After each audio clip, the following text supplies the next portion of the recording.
میں تھوڑی ایکو جو ہے کم کر دیں.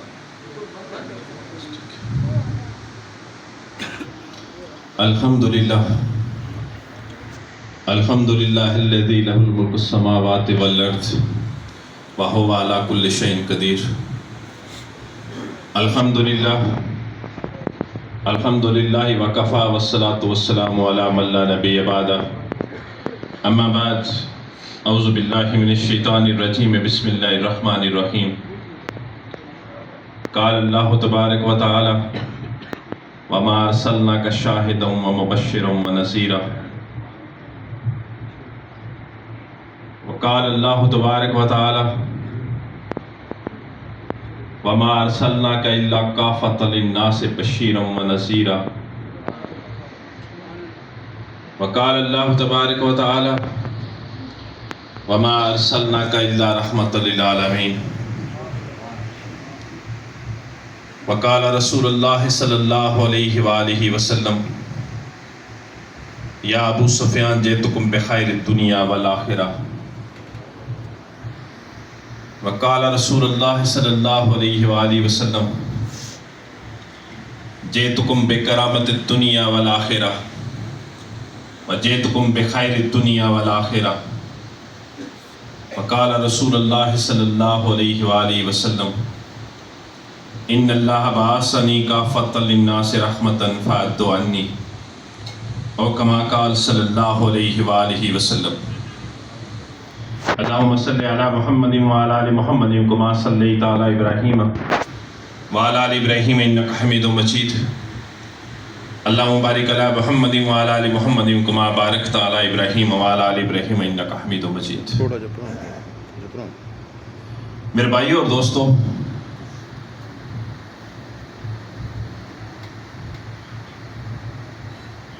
یہ دنیا تمام انسانوں کے لیے عارضی جہاں ہے. ہم دیکھتے ہیں کہ ہم نے اوروں کی جگہ لی اور وہ ہم سے پہلے قبروں میں پہنچتے چلے گئے. ہماری جگہ دوسرے لے رہے ہیں اور ہم قبروں کے قریب پہنچتے جا رہے ہیں. یہ میری ایک سانس کا چلنا، اس کا اندر آنا باہر نکلنا مجھے قبر کے قریب کر گیا، دنیا سے دور کر گیا، زندگی سے دور کر گیا. انسان کی ہر سانس جب وہ آتی ہے، باہر نکلتی ہے، وہ انسان قبر کے قریب پہنچتا ہے، زندگی سے دور ہوتا.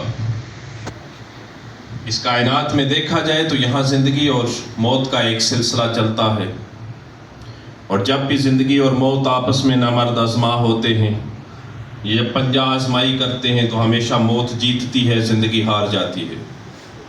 کیونکہ الحمدللہ ثم الحمدللہ ہم مسلمان ہیں. ہمارا ایمان ہے کہ زندگی کے بعد، موت کے بعد ایک اور زندگی ہے، اس زندگی کے بعد ایک اور زندگی آنی ہے. اللہ ہم سب کو اس زندگی میں بھی عافیت دے، اور اس زندگی کے بعد جو اگلی زندگی ہے، اخروی زندگی ہے، اس میں بھی ہمیں عافیت والا معاملہ کرے، ہمیں جنتیں لینے والا بنا دے. اس زندگی کے بعد ایک بڑا لمبا چوڑا زندگی کا عمل ہے. قبر ہے، حشر ہے، حشر کے بعد جنت اور جہنم کا معاملہ ہے، پل صراط کا گزرنا ہے، میزان کا لگنا ہے. یہ بڑا لمبا چوڑا معاملہ ہے. اللہ ہمیں اپنے خاص فضل و رحمت سے جنتوں والا بنا دے. مسلمان ہیں، لیکن بڑے دکھ سے کہتا ہوں، میرے 2018 تک میں نے دنیا کے سفر کیے ہیں. اللہ نے 4 بر اعظم دکھائے ہیں. کہنا آسان بات ہے، لیکن گھومنا بڑا مشکل ہے. دکھ سے کہہ رہا ہوں، تکلیف سے کہہ رہا ہوں کہ آج ہمارا علم غلط ہو گیا. ہم اپنے مقصد کو بھلا بیٹھے. ہمارا جو علم تھا وہ غلط ہو گیا. اس کی وجہ یہ ہے کہ ہم پچھلے 300 سال سے مغربی علوم کے زیر اثر ہیں. مغرب کا علم آخرت کے حوالے سے بالکل خاموش ہے. مغرب ہو یا مشرق، شمال ہو یا جنوب، انسانی علم آخرت کے حوالے سے بالکل خاموش ہے، کچھ نہیں کہتا۔ یہ تو قربان جاؤں آقا کریم نبی رحمت صلی اللہ علیہ وآلہ وسلم پر کہ ایک ایک چیز بتا دی، اور جو آقا کو نہیں مانتے ان کے آگے زندگی کے بعد کچھ نہیں ہے۔ کیونکہ میرا تعلق ایسا ہے، بڑی بڑی یونیورسٹیز میں بھی جا کے میں لیکچر دیتا ہوں، مجھ سے بڑے سوال ہوتے ہیں۔ اس دنیا میں کچھ ایسے بھی ہیں جو اللہ کو مانتے ہی نہیں، وہ کہتے ہیں ہم کس سے آئے، ہمیں یہاں قدرت لے کے آ گئی، نیچر سے آئے ہیں، اور اس کے بعد نیچر میں ہے کہ فطرت میں ہے کہ مرنا ہے، ختم ہو جائیں گے بس۔ ایسے بھی ہیں، ایسے بھی سوال ہوئے مجھ سے۔ ہمارا علم غلط ہو گیا، ہم یورپ کے پیچھے چلے، یورپ کا علم، مغرب کا علم ہماری رگوں رگوں میں بسا۔ مغرب کا علم آخرت کے حوالے سے بالکل خاموش ہے۔ ہم نے ان کا طریقہ اختیار کیا۔ ان کے ہاں یہ ہے کہ جیسے پھالیہ کو خوبصورت بنا دو، یہاں سڑکیں اچھی ہو جائیں، گھر گھر میں پانی چلا جائے، گھر گھر میں بجلی چلی جائے، گھر پختہ ہو جائیں، گلیاں پکی ہو جائیں، پھر ہمارا جو زندگی کا مقصد ہے وہ پورا ہو گیا۔ ہم نے انہی کا مقصد لیا، ہم نے بھی یہاں یہی کام کرنا شروع کر دیا۔ اچھے پارک بنا دو، اچھی عمارتیں کھڑی کر دو، اچھے باغات بنا دو، اچھی محلات بنا دو، اس کے بعد ہمارا کام مکمل ہے۔ ایسا نہیں ہے میرے بھائی۔ میرا رب فرماتا ہے یہ جو کام تم کرتے ہو نا، اکثر مما امرہا، جو کچھ تم کرتے ہو یہ تم سے پہلے لوگ بھی کرتے تھے۔ کیا تم نے قوم عاد کو نہیں دیکھا؟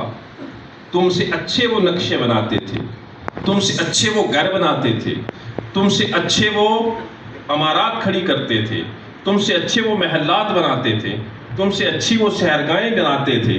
پھر کیا ہوا؟ پھر انہوں نے اللہ کو بلا دیا، وہ دنیا کے ہو کے رہ گئے۔ فَصَبَّ عَلَيْهِمْ رَبُّكَ صَوْتَ الْعَذَابِ۔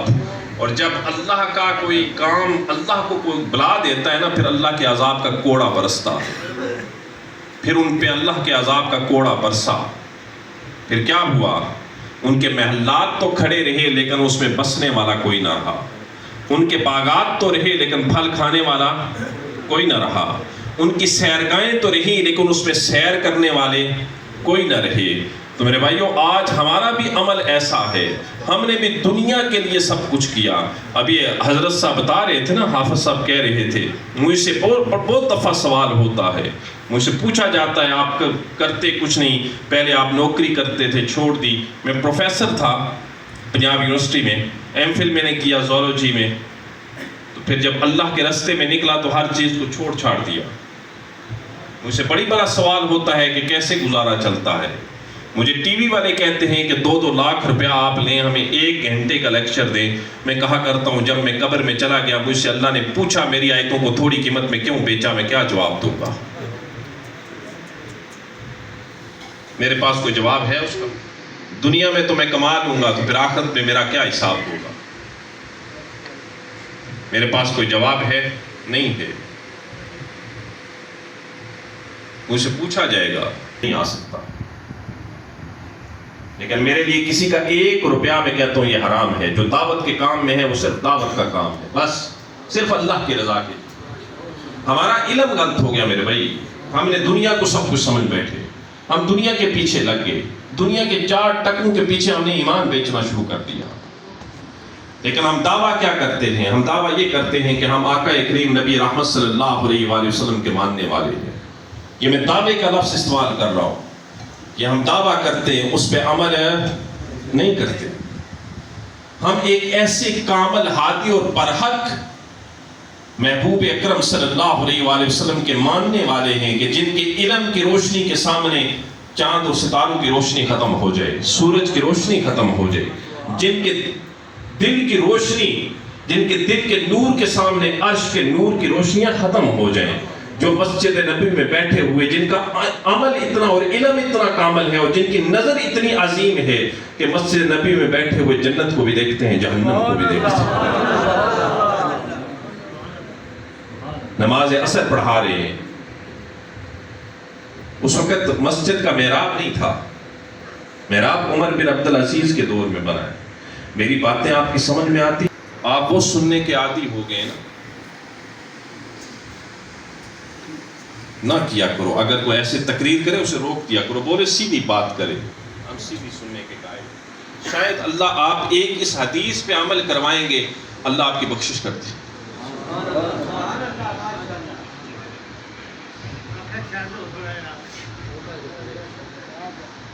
ہم اس کامل کے ماننے والے ہیں کہ جو مسجد نبوی میں بیٹھ کے جنت کو بھی دیکھ رہے ہیں, جہنم کو بھی دیکھ رہے ہیں. نماز عصر پڑھا رہے ہیں.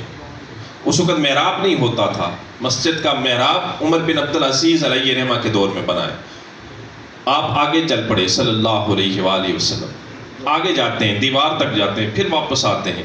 صحابہ پوچھتے ہیں یا رسول اللہ صلی اللہ علیہ وآلہ وسلم, کیا ہمارے ماں باپ آپ پہ قربان ہوں, کیا نماز میں چلنے کا حکم آ گیا ہے؟ کیا نماز میں چلنے کا حکم آ گیا ہے؟ فرمایا نہیں, چلنے کا حکم نہیں آیا. میں جب نماز میں کھڑا ہوا ہوں تو مجھے اللہ نے جنت کو دکھایا ہے. جنت سے کھجوروں کے اور انگور کے گچھے باہر لٹک رہے تھے. میں بے ساختہ آگے چل پڑا. جب دیوار تک پہنچا ہوں تو اللہ نے مجھے جہنم کو دکھایا ہے. میں نے جہنم کو دیکھا, اس کے شعلوں کو دیکھا, اس کا کڑکنا اور چمکنا دیکھا. میں بے ساختہ پیچھے آ گیا. جو مدینہ میں بیٹھ کے جنت کو بھی دیکھے, جہنم کو بھی دیکھے, ہم ان کے ماننے والے ہیں. لیکن آج ہمارا علم غلط ہو گیا. جو آگے بھی دیکھے, جو پیچھے بھی دیکھے. ہم دیکھتے ہیں, صرف آگے دیکھتے ہیں. چند فٹ, چند میٹر, چند کلومیٹر ہم فاصلہ دیکھ سکتے ہیں. پیچھے ہمارے کیا ہو رہا ہے نہیں پتا. میرے محبوب آقا کریم نبی رحمت صلی اللہ علیہ وسلم جس طرح آگے دیکھتے تھے اسی طرح پیچھے بھی دیکھتے تھے. میرے آقا کو اللہ نے جس طرح آگے دکھایا اس طرح پیچھے بھی دکھایا. جن کا کامل علم اتنا ہو, جو اتنے مکمل ہو کے آئے ہوں, ہم ان کے ماننے والے کیا آج ان کے ماننے والے ہیں؟ بولے نا. کیا ہم نے دنیا کو نہیں سب کچھ سمجھ بیٹھے؟ کیا ہم دنیا کے پیچھے نہیں لگ پڑے؟ کتنا وقت اللہ کی رضا کے لیے نکالتے ہیں, کتنا نبی رحمت صلی اللہ علیہ وآلہ وسلم کی تعلیمات کے لیے نکالتے ہیں, کتنا وقت ہم نکالتے ہیں کہ آقا کریم نبی رحمت صلی اللہ علیہ وسلم کی تعلیمات کو آگے پرچار کریں, کتنا وقت نکالتے ہیں کہ ہم اللہ اور اس کے رسول کی بات کو آگے تک پہنچائیں. نہیں نکالتے, بلکہ پہلے طے کرتے ہیں کہ جتنی دیر دکھ ہوا مجھے, پچھلے سال کی بات ہے, ایک مفتی صاحب, میں یہاں نام نہیں لینا چاہتا, مفتی ہیں, کہنے لگے بڑے فخر سے جتنی دیر تک مجھ پہ پیسے پھینکتے رہو گے اتنی دیر تک نبی کی سیرت بیان کرتا رہوں گا. پیسہ بند, سیرت بند. سر پکڑ کے بیٹھ گئے کہ نبی کی سیرت کیا پیسوں کی محتاج ہے؟ جس کے لیے رب نے سیرت آقا کی بیان کی ہے, کہیں برافانا لکا ذکرک. پورا قرآن ہی نبی کی سیرت اللہ بیان کر رہا ہے, تو ہم نے چند ٹکوں کے لیے سیرت رکھ دی ہے. یہ ہمارا کام ہے اور ہم سے پوچھا جائے گا. ہمارا آج علم غلط ہو گیا. وہ نبی جن کی درخت بھی سنتے رہے, جن کی جانور بھی سنتے رہے, آج ہم امتی ہو کے نہیں سن رہے. آج ہم امتی ہو کے نہیں سن رہے. میں اکثر کہا کرتا ہوں, حضرت ابو دردہ رضی اللہ تعالیٰ عنہ نام سنیں, صحابی ہیں اور بڑے صحابی ہیں. ایمان لائے آقا کریم نبی رحمت صلی اللہ علیہ وآلہ وسلم پر. جب اسلام قبول کیا, آقا کے پاس تشریف لائے.